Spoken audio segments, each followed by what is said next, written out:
social science especially public administration waxaan halkan aad uga salaamayaa generaalka iyo madaxda kale iyo dhammaan ardayda su'aasha aan weydiinayo generaalka waxa weeye maadaama aad tahay hogaamiye military oo u sharaxan tahay jagada xilka madaxtinimo ee Puntland waxaan ku weydiin lahaa su'aal khusaysa dhanka amniga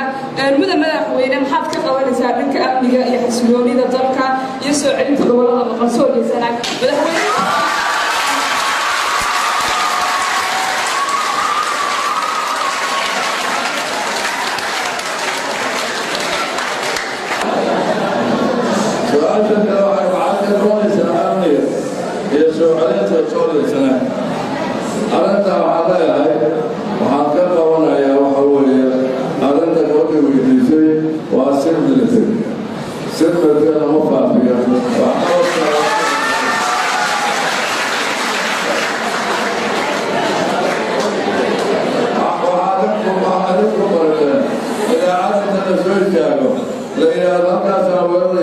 شباب بعد ذلك يا ربي لما نتري وحمشنا